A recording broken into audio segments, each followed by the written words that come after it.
プラレールの変速兼スイッチレバーを作ってみた。その2。今回はレバーに接点を取り付けて動作テストをします。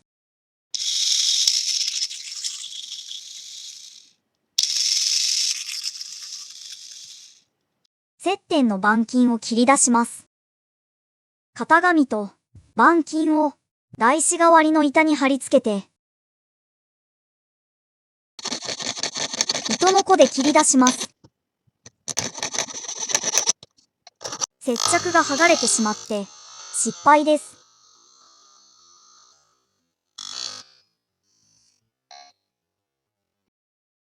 リューターで削ってみます。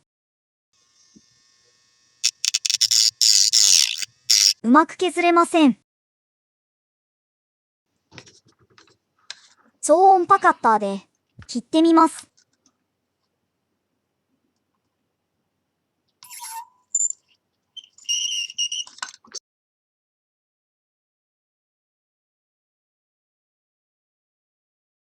全く刃が立ちません。青ニスを塗って、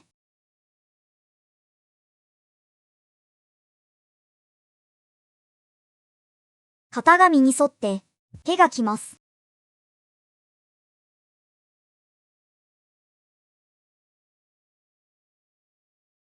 穴開け、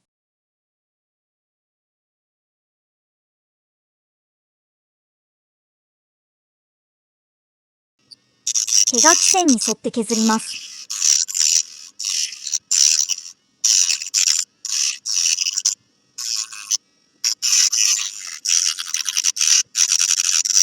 M2 のネジを加工して取り付け用のピンを作ります。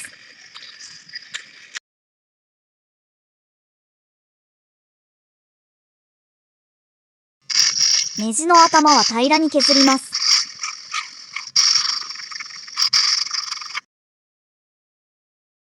3D プリンタで出力した時と同じレジンを使って接着しました。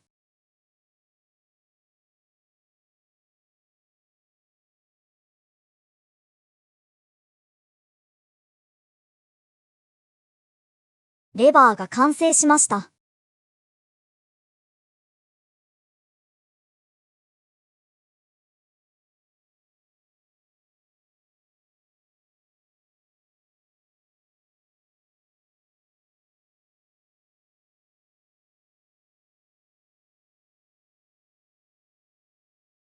ギアボックスに組み込みます。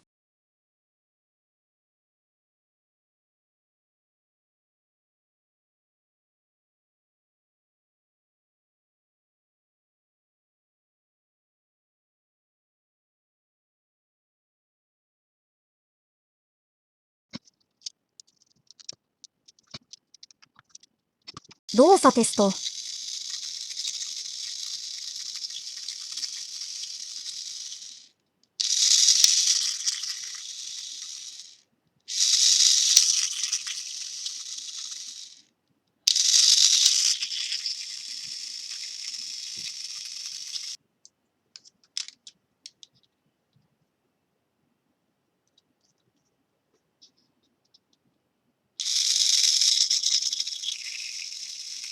ご視聴ありがとうございます。